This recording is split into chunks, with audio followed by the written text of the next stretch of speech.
My name is Margaret. I'm 61 years old, and last month my own son slapped me 15 times in front of his wife. He did it in the dining room I built with my late husband's hands, surrounded by the furniture I polished every Sunday. Each slap was followed by her laughter, a sound that cut deeper than the pain itself. They thought I was powerless, that I had nowhere else to go. But what they didn't know was that the house they humiliated me in was still mine. Stay tuned and support this channel for more real stories like mine.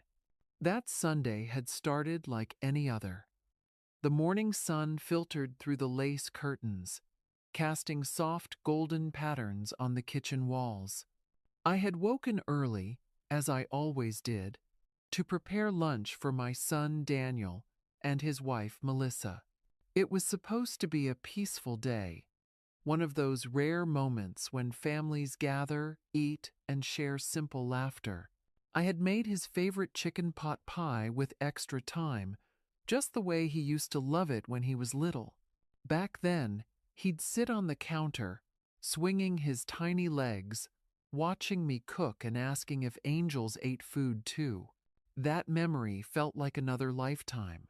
Now, Daniel was 39. His face had hardened with the years, his smile replaced by a constant tension that never seemed to leave him. Melissa, on the other hand, had the kind of charm that could melt anyone's defenses, anyone but mine. There was something behind her polished smile that always felt calculated, something cold and rehearsed. Still, I tolerated her for Daniel's sake. After all, peace was worth more than pride, wasn't it? Or so I had told myself for years. Melissa arrived first, wearing a perfume so sharp it made the whole house feel smaller. She carried a store-bought cake, the cheap kind with too much frosting, and placed it on the table as if it were a peace offering. "For you, Mother Margaret," she said with that brittle smile. "Thank you, dear," I replied, even though I could see the mocking glint in her eyes. She knew I didn't eat sweets because of my diabetes. She knew it well. Daniel arrived 30 minutes later, slamming the front door so hard the frames on the wall rattled. His jaw was tight, his movements quick and sharp. "Rough day?" I asked gently. He didn't answer. He tossed his keys onto the counter and sank into the chair like a storm ready to break. I wanted to say something comforting, but over the years I had learned that silence was often safer than sympathy. We began eating in uneasy quiet. The clinking of forks against plates echoed through the room. I tried to lighten the mood, mentioning that the roof had started leaking again. "Maybe you could help me call someone to fix it," I said softly. His fork stopped midway to his mouth. "The roof in my house, you mean?" The tone in his voice made my stomach twist. "Daniel," I said carefully, "this was our family home. Your father. Don't bring Dad into this," he snapped. "You live here because of my generosity. Don't forget that." Melissa's lips curved into a slow smile as she took a sip of her wine, pretending not to listen but enjoying every word. My throat tightened. I wanted to remind him that I had paid for this house, that after my husband died, I had sold the small apartment we'd shared for 30 years to help Daniel buy this bigger place. He was the one who suggested putting it in his name for tax reasons. I trusted him. A mother always trusts her son. But I also kept the original deed, tucked safely away in my dresser drawer, a silent piece of paper that now felt like the only ally I had left. "It's just a leak, Daniel," I said, trying to sound calm. "You don't have to—" "Don't tell me what I have to do," he shouted, slamming his hand on the table. The plates jumped. Melissa chuckled under her breath. "Have you forgotten," Daniel continued, his voice growing louder, "that you'd be in a nursing home right now if it wasn't for me? You should be grateful." I swallowed hard, my hands trembling under the table. I am grateful, I whispered. Then act like it. He stood up suddenly, towering over me. His eyes were dark, almost unrecognizable. Look at me when I'm talking to you. When I lifted my gaze, the first slap came sharp, sudden, shocking. The sound echoed off the kitchen tiles. I froze. My son, the child I had carried, nursed, and protected, had just struck me. Daniel, I breathed. But before I could say more, the second slap came. Then the third. Melissa covered her mouth as if in horror, but her eyes sparkled with satisfaction. By the fifth blow, my face was burning. By the 10th, I stopped counting. 15 times. 15 strikes from the same hands I once held to teach him how to write his name. He stepped back, panting, his chest rising and falling. Maybe now you'll learn some respect, he said coldly. I sat there, still, my ears ringing, the room spinning around me. I didn't cry. I didn't scream. I simply felt something inside me harden, a quiet, icy resolve forming in the space where love had just died. Melissa leaned toward him. Come on, honey, she said sweetly, patting his arm. Let's not ruin the evening. She'll learn. They both walked to the living room, leaving me sitting there with the untouched plates and the bitter smell of betrayal hanging in the air. When I finally stood up, my legs were trembling. I walked slowly down the hallway to my bedroom, every step echoing like a goodbye. I closed the door and sat on the edge of the bed.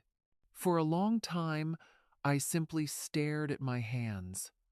They were shaking not from pain, but from the weight of realization.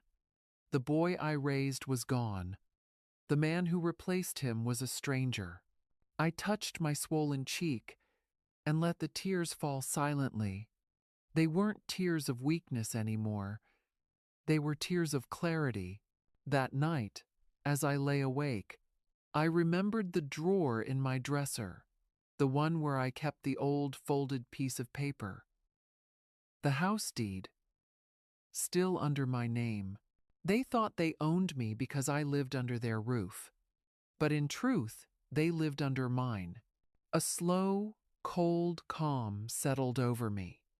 Tomorrow, I decided, would be the beginning of something new. I would no longer beg for love or respect. I would claim what was mine. Outside, the night was still. The moonlight fell across the dresser where that document waited, patient and silent. And for the first time in years, I didn't feel helpless. I felt powerful. The next morning, I woke before dawn. The house was quiet, except for the low hum of the refrigerator and the faint ticking of the clock on the hallway wall. My face still throbbed from the blows, and when I looked in the mirror, I hardly recognized the woman staring back at me. My left cheek was purple and swollen, and the skin under my right eye had turned a faint shade of blue. But beneath the bruises, something else had changed. My gaze was no longer soft or pleading. It was steady, cold. I moved quietly through the house, careful not to make any noise. I knew Daniel and Melissa would be asleep for at least another hour before getting ready for work. My heart was pounding, but not from fear. It was from purpose. In the dim light, I opened my dresser drawer and took out the small brown folder that had been waiting there for years. Inside it, perfectly preserved in its plastic sleeve, was the deed to the house, the original document in my name. I ran my fingers over my late husband's signature and whispered, "We built this together, Robert. I won't let them destroy it." For the first time since that awful night, A flicker of peace touched me. I wasn't powerless. I had proof. I had leverage. I dressed simply dark pants, my old navy coat, and the flat shoes that had carried me through decades of hard work. I waited until I heard the sound of Daniel's footsteps upstairs, then the shower running, then the front door slamming as he left. A few minutes later, Melissa's heels clicked across the wooden floor and then faded as she too left for work. I waited another half hour to be sure. Then I took the folder, slipped it into my purse, and stepped out through the back door. The air outside was cold and sharp, but it woke me up in a way no coffee ever could. I walked 3 blocks through the quiet Georgetown streets until I reached a familiar small brick house with a white porch and a crooked mailbox. The nameplate still read, George Patterson, Esquire, Rhett. George had been one of my late husband's closest friends, a lawyer who had handled our will years ago. He had retired long ago, but I knew he still kept his mind sharp and his contacts closer. When he opened the door, he was wearing an old robe and glasses perched on the end of his nose. His gray hair stuck out in every direction. "Margaret?" he said, surprised. "Good Lord, what happened to your face?" I stepped inside without answering right away. My throat tightened at the sight of his concern. "I need your help, George," I said finally, my voice low but firm.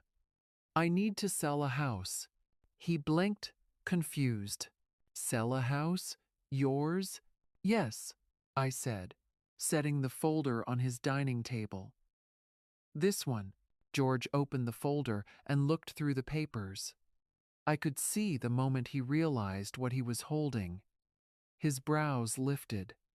"This is the original deed," he said quietly. "Still in your name. I thought Daniel transferred it years ago." I shook my head. "He said he did, but he never registered it. I signed a private contract, nothing more. He thought that made him the owner. George exhaled slowly, removing his glasses. "Well, he was wrong. Legally, Margaret, this property is still yours." A wave of relief washed through me so suddenly that I had to steady myself on the chair. "So I can sell it?" He looked at me seriously.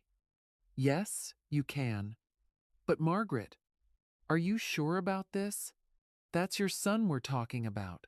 I met his gaze without hesitation. "A son doesn't raise his hand against his mother, George. Not 15 times, I'm sure." For a moment, he said nothing. Then he nodded slowly, the decision settling between us, like the quiet before a storm. "All right," he said, his tone professional now. "I know a couple who's been looking for a house in your area. They can pay in cash. If you want this done quickly, I can make a few calls."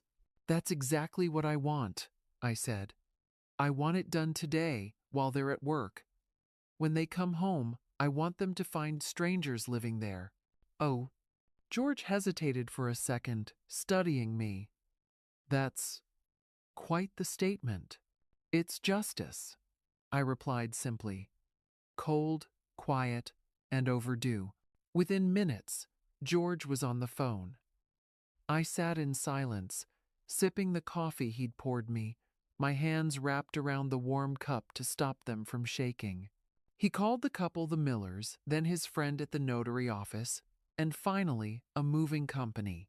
Watching him handle everything so efficiently made me realize how long I had spent feeling small.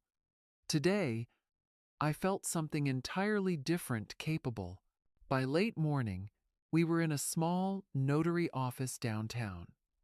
The Millers were a kind, middle-aged couple, the sort who smiled with their eyes, not just their mouths. They didn't ask why I was selling so suddenly. Maybe the price I offered was enough explanation. when I signed the final document, my hands were steady. I handed the house keys to Mrs. Miller and said, "You can move in today if you'd like. Everything inside is yours to keep. I don't want anything from that house." She looked surprised but touched. "Thank you. We've dreamed of a home like that." I smiled faintly. "I hope it brings you happiness, more than it ever brought me." George and I walked to the bank afterward to deposit the check. The numbers on the screen didn't impress me. They didn't feel like freedom yet, just numbers. "What will you do now?" George asked gently as we stepped out onto the busy sidewalk. "I'll stay with a friend in San Francisco for a while," I said. "Helen's been asking me to visit for years. Maybe I'll finally take her up on it." He smiled. "You deserve some peace, Margaret." Peace. The word lingered in my mind like a fragile promise. We parted ways outside the bank. As I walked to the bus terminal, the winter wind bit at my cheeks, but I didn't mind. I bought a one-way ticket to San Francisco, carrying nothing but my purse, a small suitcase, and the folder with the canceled deed. While I waited for the bus, I imagined Daniel coming home. I could see it so clearly, the confused jingle of his keys at the front door, the twist of the knob that no longer turned, the moment he'd realized that the locks had been changed, that the house, his supposed house, was no longer his. Would he be angry?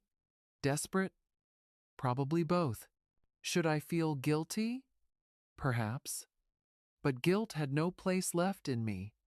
Each time the thought tried to creep in, I remembered the sting of his hand, the echo of Melissa's laughter. That was all the reminder I needed. The bus arrived, and as it pulled away from the terminal, I looked out the window at the shrinking city skyline. My phone began to vibrate in my purse again and again. Daniel, then Melissa, then Daniel again. I didn't answer. I turned the phone off, watching the gray sky stretch over the horizon as we headed west. Somewhere along the way, as the city lights faded and the road unrolled endlessly ahead, I felt something strange, a kind of lightness I hadn't felt in years. It wasn't joy, not yet, but it was freedom. By the time we reached San Francisco, night had fallen. The terminal lights glowed warmly through the mist, and I spotted Helen waiting near the entrance, waving frantically. "Margaret," she called, rushing toward me. Her embrace was warm and familiar, the kind that reminded me I still belonged somewhere. But when she pulled back and saw my face, her smile faltered. "Oh, honey, what happened?" "My son," I said simply. "But it's over now." She didn't ask for details. She just took my suitcase, linked her arm through mine, and said, "Let's get you home." As we drove through the winding streets to her small house overlooking the bay, I gazed out the window, the city lights reflecting on the water like scattered stars. For the first time in years, I allowed myself to breathe, really breathe. The air felt cold, but it was clean, untainted by bitterness or fear. That night, as I lay in Helen's guest room, I thought about the house I had left behind, the one where my son's voice still echoed in my mind. Somewhere, Daniel was probably shouting, demanding explanations, calling lawyers. Let him. My war was over. And for the first time in decades, I had won. Helen's house sat on a quiet hill, overlooking the fog-covered bay. A small white cottage, surrounded by lavender bushes and wind chimes that sang softly whenever the breeze passed through. It was peaceful, almost too peaceful at first, as if the stillness itself reminded me of all the noise I had left behind. For the first few nights, I couldn't sleep properly. I would wake up in the dark, startled by the sound of the waves, my heart pounding as though Daniel's voice might erupt from the silence. Helen tried not to push me, but she was observant, in that gentle way only old friends could be. She had been my neighbor decades ago, before I sold my apartment to help Daniel buy his so-called dream home. Life had taken her west, where she had remarried, then lost her second husband a few years earlier. Now she lived alone, with a calico cat named Maisie, and a heart big enough to shelter anyone who needed warmth. The morning after I arrived, she made pancakes and poured me a cup of strong black coffee. "You look like you haven't slept in weeks," she said softly. "I haven't," I admitted, tracing the rim of the mug with my finger. "I keep replaying everything. His face, the sound of it." Helen reached across the table and put her hand over mine. "You did what you had to do. Don't let guilt creep in, Margaret." He made his choices. I nodded, though a part of me wasn't convinced. A mother's heart never stops making excuses for her child, even when it shouldn't. We spent the next few days talking in fragments, stories about our younger years, about how different the world had felt when our husbands were still alive, about recipes and books, and the small things that had once filled our days. But every conversation seemed to end in the same quiet sigh, the acknowledgement that time changes people, sometimes into strangers we wish we'd never met. On the third night, Helen convinced me to go for a walk along the pier. The air was salty, the fog rolling in slow and thick. Seagulls screamed above us, their wings ghostly white against the dimming sky. I clutched my coat tighter and asked the question that had been burning in my chest since the bus ride. "Do you think there's something broken in me, that I could raise someone like that?" Helen stopped walking. "No, Margaret. There's something broken in him. You gave him love, stability, everything you could. What he did was his choice, not your failure." Her words should have comforted me, but instead they made me ache. Because deep down, I couldn't help but wonder if love itself had made me blind. That night, as I lay in the guest bed, I turned my phone back on for the first time since leaving. The screen lit up with over 50 missed calls and dozens of messages, Daniel's name appearing again and again like a haunting rhythm. The first few were filled with rage. "How could you do this? You stole my house. You'll regret this, Mom." But then they shifted. The tone changed from fury to confusion, then to desperation. "Mom, please call me. Melissa left. She took everything. Oh, I didn't mean to hurt you. Please answer." "I'm sorry. I swear, I didn't know what I was doing." I stared at the messages until the screen dimmed. My thumb hovered over the call button for a moment, and then I turned the phone off again. I couldn't let him pull me back into that world. Not yet. Maybe not ever. The next morning, Helen found me sitting on the porch, wrapped in a blanket with an untouched cup of tea beside me. "He called, didn't he?" she asked. "Many times. And you didn't answer." "No." I sighed. "He's not sorry for what he did, Helen. He's sorry for what he lost." Helen nodded slowly. "Then don't give him back the power to hurt you." Those words stuck with me. Power. I had given Daniel power all my life over my choices, my peace, even my happiness. But that was over now. During the following weeks, I began to rediscover small pleasures I had long forgotten. Helen's garden became my refuge. Every morning, I'd tend to her flowers, pruning the roses, trimming the lavender, feeling the soil between my fingers. The rhythm of it was healing, grounding. The scent of damp earth and salt air wrapped around me like a balm. Some evenings we would sit on her porch swing, watching the sunset fade into streaks of orange and violet. You know, Helen said one evening, you could stay here as long as you want. There's no rush to decide what comes next. But I already knew I wouldn't stay forever. I could feel the restless pull inside me, the need for something truly mine. I had spent 61 years belonging to everyone else, a daughter, a wife, a mother. I wanted to know what it meant to just be Margaret. One night, after Helen went to bed, I sat in the living room with my old laptop, scrolling through listings, small homes, cottages, country houses, and then I founded a modest ranch property just outside of Austin, Texas.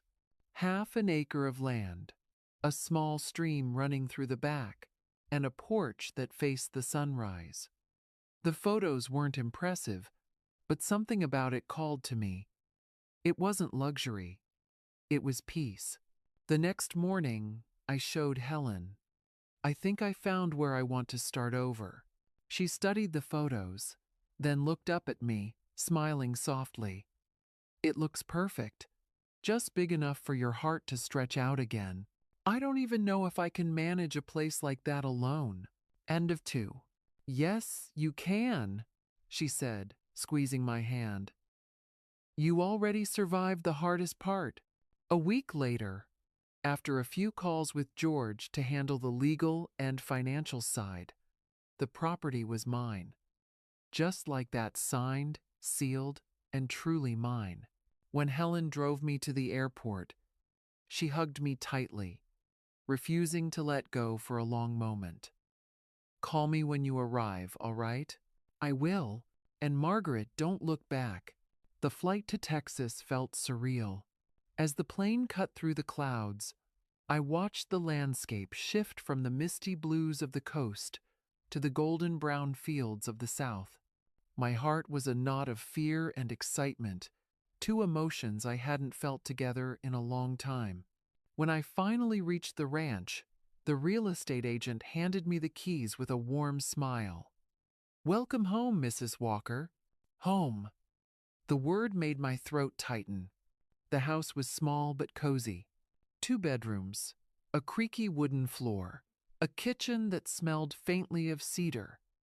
The previous owner, an elderly widower, had left behind some furniture and even a few potted plants by the window. Outside, the land stretched in soft rolling hills. The stream shimmered like liquid silver in the afternoon sunday. I stood there on the porch, the wind brushing against my face, and whispered, I'm free. That night, I slept soundly for the first time in months. The next morning, I woke to birdsong. Real birdsong, not the sound of sirens, not the clatter of dishes, not the echo of angry voices. Just life, simple and unhurried. I made myself coffee and stepped outside barefoot, feeling the dew-soaked grass under my feet. For once, the quiet didn't frighten me. It felt like a friend. Over the next few days, I began to build a rhythm. I unpacked my few belongings, bought some groceries from the small town nearby, and met a few locals, friendly, curious people who didn't pry. To them, I was just Mrs. Walker, the new lady who bought the old ranch. No one knew my story, and for now, that was how I wanted it. But at night, when the crickets sang and the house grew still, my mind would sometimes drift back. I would wonder if Daniel had found another place to live, if he was still angry, if Melissa had truly left him for good. Those thoughts came like passing shadows, faint and fleeting. I didn't push them away completely. I just let them pass, like clouds across a calm sky. One evening, as I was sitting on the porch with a cup of tea, I saw a lone figure walking up the road. For a split second, my heart seized irrationally, fearing it was Daniel. But it was only an elderly neighbor, Mr. Johnson, carrying a basket of fresh eggs. Welcome to the neighborhood, he said kindly. We look out for each other around here. His wife, Marlene, soon followed with a jar of homemade jam. We chatted for a while, and when they left, I felt something warm settle inside me. Belonging. That night, I wrote in my journal for the first time in years. I thought revenge would taste bitter, I wrote, but it tastes like peace. As the moon rose over my new home, casting soft light through the window, I realized that this was what healing looked like, not forgetting, not pretending the pain never happened, but learning to live beautifully in spite of it. And for the first time since that night at Daniel's house, I smiled, not out of politeness, not out of habit, but from the quiet joy of simply being alive. The weeks after moving into the ranch unfolded like a soft, unfamiliar dream.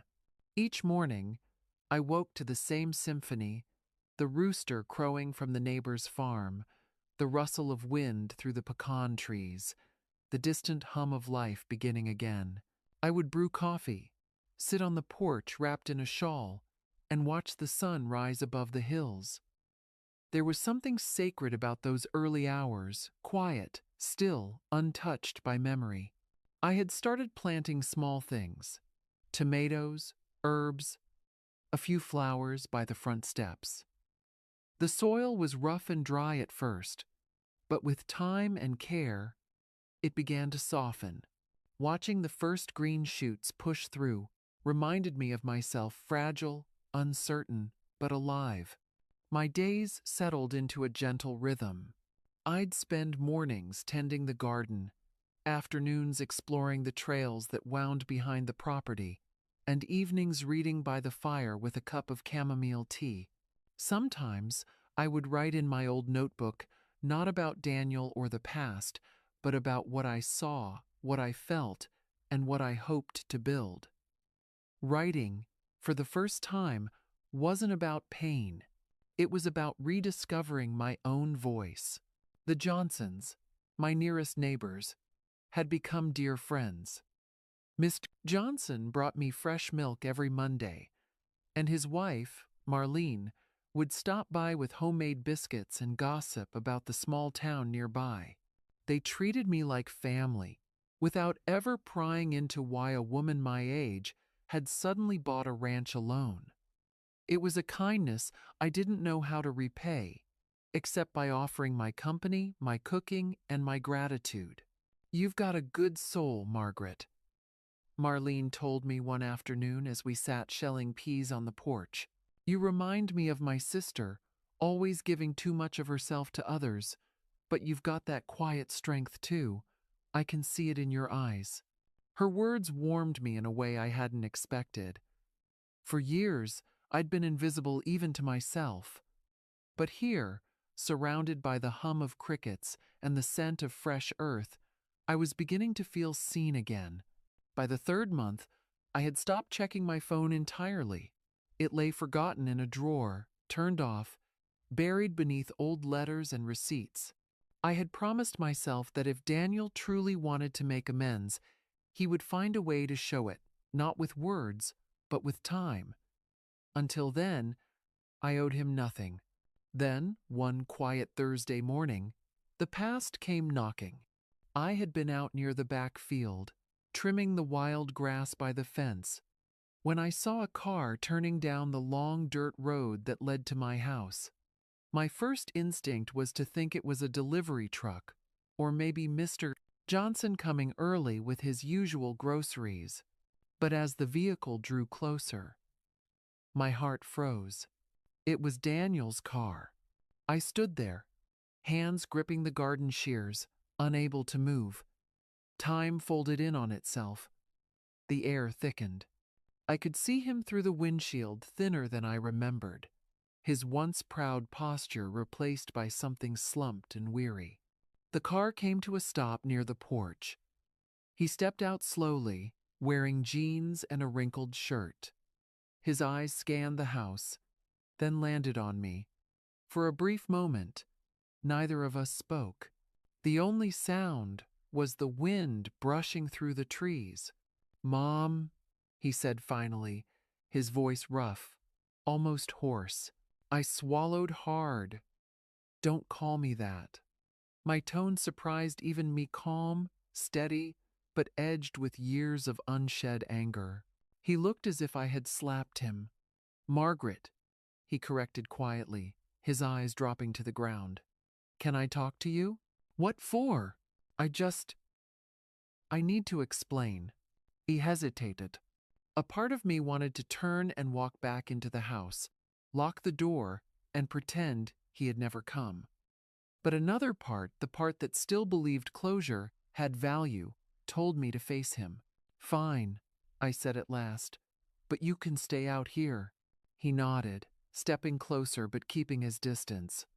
For the first time, I noticed how much he had changed. The arrogance was gone. His hair was unkempt, his skin pale.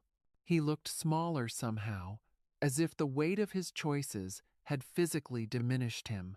I lost everything, he began. Melissa left a week after you sold the house. She took my savings, my car, everything. I tried to find work, but no one wants to rent to someone without a permanent address. I've been staying in my car for the last 2 months. I said nothing. He continued, his voice trembling. I know you hate me, and you have every right to. I don't expect you to forgive me, but I need you to understand. I wasn't myself that night. I was angry, tired, drunk.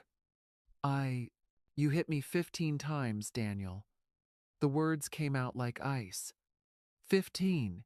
That's not a mistake. That's a choice. He flinched, his shoulders collapsing inward. I know, he whispered. And every night since then, I've seen your face. I can't sleep without hearing that sound. I don't know how to undo what I did. You can't.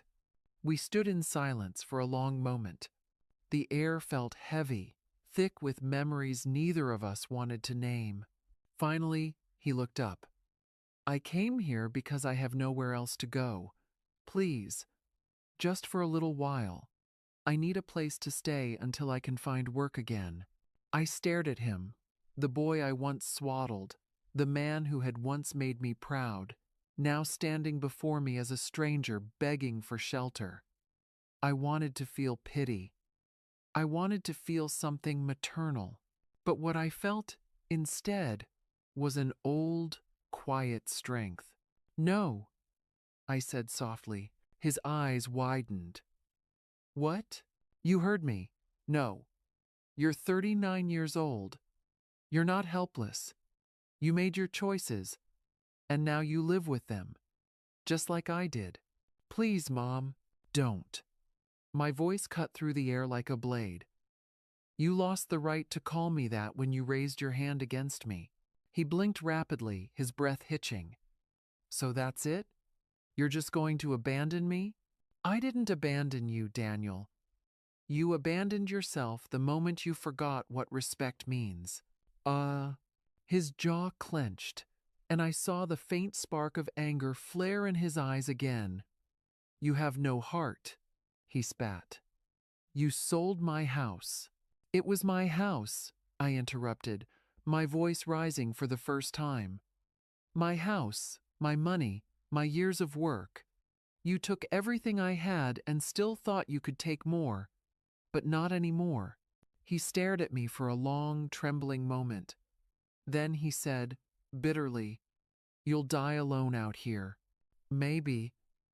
I said, my voice calm again, but I'd rather die alone in peace than live surrounded by cruelty. For a moment, I thought he might lunge forward, say something crueler, but he didn't. Instead, he turned abruptly, stormed to his car, and slammed the door.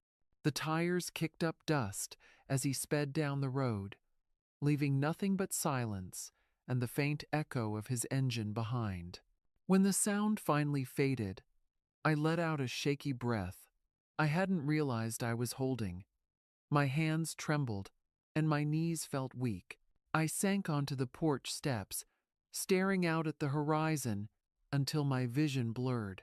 Marlene appeared not long after, walking up the path with her basket of eggs. She took one look at me and gasped, "Margaret, are you all right? Who was that?" "My son," I said quietly. "He found me." She sat beside me without a word, setting the basket down. For a while, we just sat there together, watching the last light of the sun dip behind the trees. "You did the right thing," she said softly after a long silence. "Why doesn't it feel like it?" I whispered. "Because you're a mother," she said simply. "And mothers never stop caring, no matter how much they've been hurt. But caring doesn't mean surrendering." That night, I lay in bed, listening to the steady hum of the crickets. Sleep didn't come easily. My mind kept replaying the look in Daniel's eyes before he left, part anger, part regret, part something I couldn't name. Was he capable of changing? Maybe. But it was no longer my responsibility to find out. As dawn broke, light filtered softly through the curtains. I rose, washed my face, and stepped outside. The air was cool and clean, carrying the scent of wet earth and new beginnings. I took a deep breath and whispered to myself, "You're safe now." Because for the first time, I truly was. The morning after Daniel's visit, I woke to a silence so thick it felt almost alive. The birds weren't singing, the wind barely moved through the trees, and for a strange moment, I thought the world itself was holding its breath, waiting to see what I would do next. My hands trembled slightly as I made coffee, the familiar aroma doing little to steady me. My chest felt heavy, as if all the air had been drained from it during yesterday's confrontation. I couldn't get the image of Daniel's face out of my mind, the mixture of anger, shame, and despair twisting together like a storm. For all his cruelty, he was still my child, and somewhere deep inside me, a small, aching part still wanted to believe there was hope for him. But I had to remind myself, love and trust were not the same thing. By mid-morning, I tried to distract myself with chores. I fed the chickens, watered the garden, and hung fresh laundry on the line. The ordinary rhythm of life had always been my refuge, something predictable in a world that no longer was. But even as I worked, a nagging unease lingered in the back of my mind, a feeling that something wasn't over yet.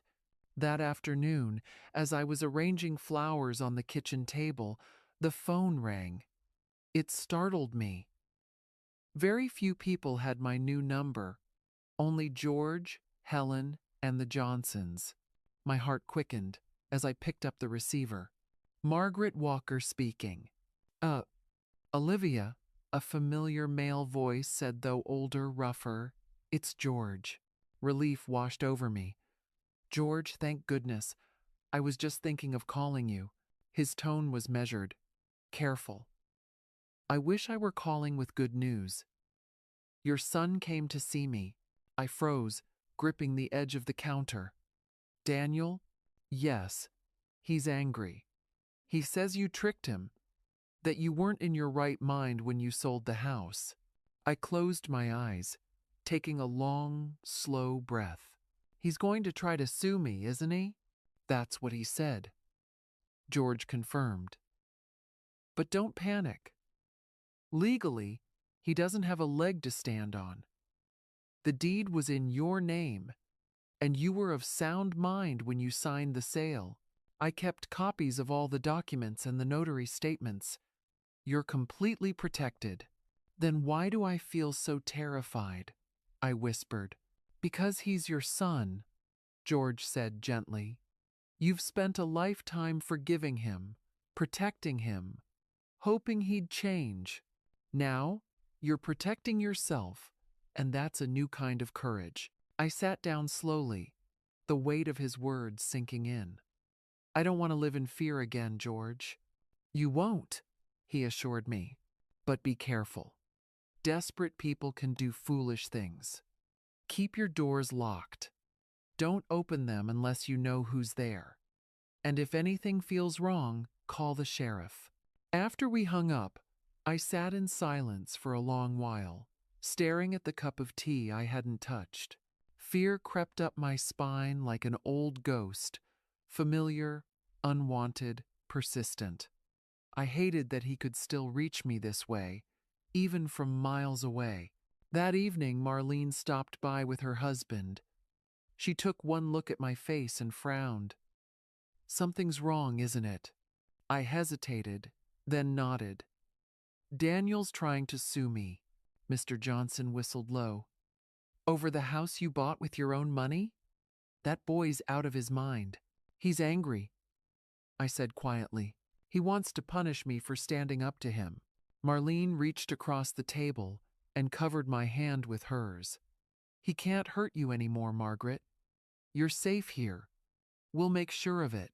Her words were a balm I didn't know I needed. For the first time in years, I didn't feel alone. The next few days passed in uneasy quiet. Every sound outside made me flinch: a car passing down the dirt road, a door creaking in the wind, even the cry of a crow on the fence post. I told myself I was being paranoid, that Daniel wouldn't dare show up again.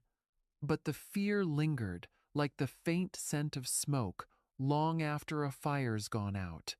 Then, late one night, the phone rang again. My heart leapt. For a moment, I considered letting it ring, but something told me to answer. Hello? Margaret. George's voice came again, calm but firm. You can relax. He dropped it. It took me a moment to understand. The lawsuit? Yes, I spoke to his lawyer this afternoon. Apparently, they all told him the same thing: he has no case. He'd lose everything, and it would cost him what little money he has left. So, he gave up. The relief that flooded through me was so overwhelming I had to sit down. It's over? For now, yes, George said. He's renting a small place in Houston. From what I've heard, he's trying to get his life back together. I exhaled slowly, tension leaving my body like a long sigh.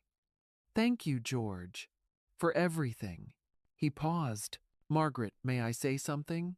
Of course. You've shown more strength than most people ever find in a lifetime. Don't let fear steal that from you. He may be your son, but you don't owe him your peace. Tears welled up in my eyes, silent and uninvited. You sound like Robert, I whispered. He chuckled softly. I'll take that as a compliment. Good night, my dear. After I hung up, I sat for a long time by the kitchen window, watching the night stretch across the fields. For the first time since Daniel's arrival, I didn't feel hunted.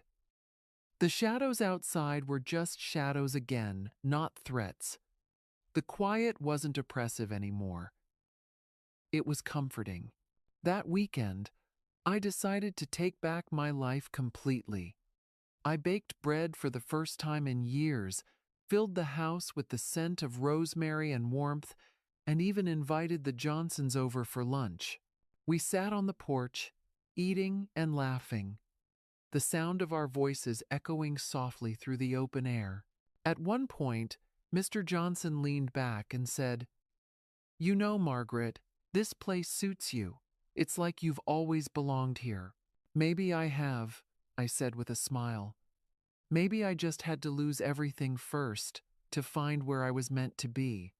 That night, when I walked back inside, the air was filled with the faint hum of crickets and the scent of baked bread cooling on the counter. I lit a candle and sat at the kitchen table with my notebook. For months, I had written only brief thoughts, small reflections about peace, growth, or gratitude. But that night, the words flowed differently, stronger, fuller. I wrote about everything: the betrayal, the pain, the fear, and the slow rebirth that had followed. For the first time, I told the whole story, not as a victim, but as a survivor. As the candle burned low, I realized something profound. I hadn't just escaped Daniel's violence. I had escaped the version of myself that believed enduring cruelty was the same as love. The following week, I received an unexpected letter in the mail. The envelope was plain, the handwriting shaky but familiar. Daniel's. My first instinct was to tear it apart, to throw it in the fire. But something stopped me. I sat down, unfolded the paper, and began to read. Mom, I don't expect you to forgive me. I don't deserve that. I just wanted to tell you I'm sorry. I've started going to a support group for men who've done what I did. They make us face our actions. I see myself for what I am, and it's hard to live with, but I'm trying. I know you probably never want to see me again. Still, I hope you're happy. I hope you found peace. Maybe one day I'll earn the right to say your name without shame. Daniel. The letter trembled in my hands. I didn't know whether to cry or to laugh. For the first time, his words felt real, not manipulative, not desperate, but human. I folded the letter carefully and placed it in my dresser drawer, next to the old deed, the symbol of both my suffering and my freedom. That night, I stepped outside into the cool Texas air. The stars glittered above, endless and unjudging. I whispered softly, to no one in particular, maybe you're finally learning. My son, maybe we both are. The breeze carried the words away, scattering them across the dark horizon. And for the first time, I didn't look back. Months passed, and with them, the raw sting of memory began to fade into something softer, like an old scar that only ached when the rain came. The ranch had become my sanctuary, my small piece of the world untouched by cruelty or fear. The days flowed easily now, one into another. Morning coffee on the porch, gardening in the warmth of the Texas Sunday, evenings spent writing in my notebook with the hum of cicadas outside the window. One morning, as I was collecting eggs from the hen house, I found a letter in the mailbox. The handwriting was unfamiliar, neat and elegant. Inside was a note from a woman named Matilda, the director of a women's shelter in Austin.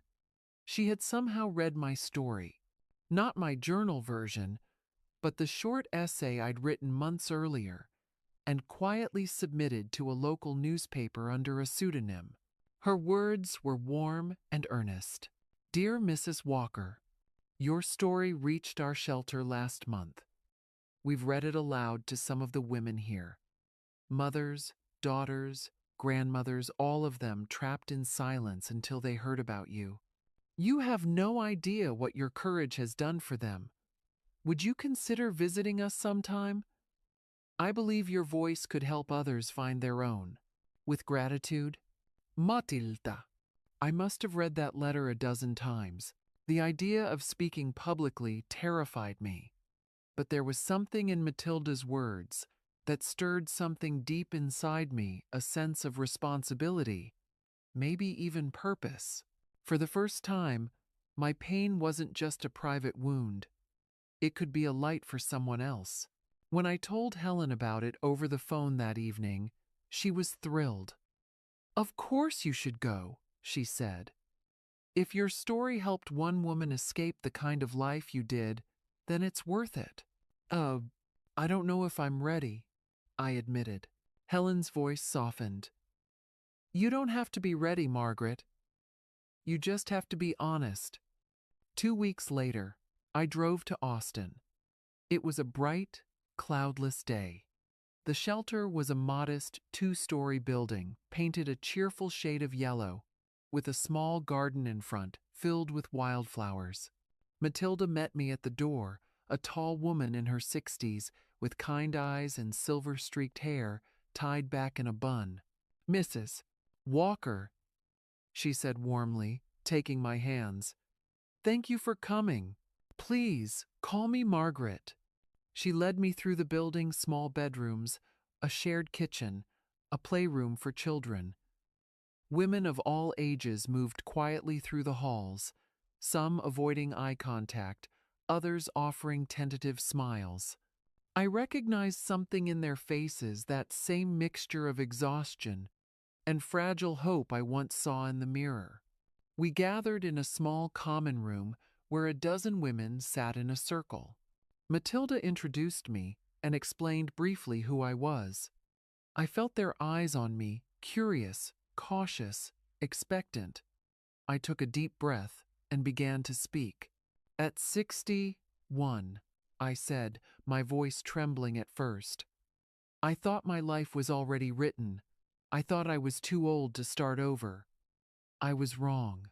I told them everything: the years of sacrifice, the humiliation, the night my son's hand struck me for the first time, and the cold decision that changed everything. As I spoke, the fear melted away. The words poured out of me like water bursting from a cracked dam.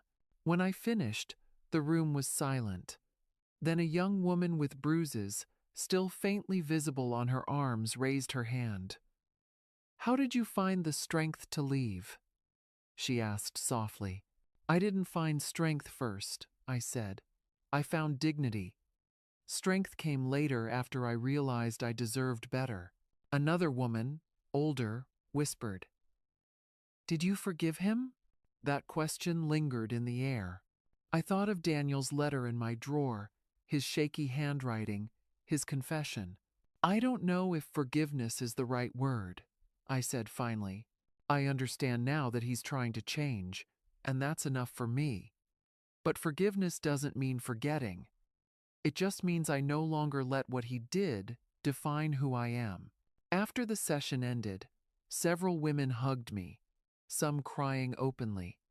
Matilda stood near the door, her eyes glistening. "You have a gift, Margaret," she said. "You make people believe again."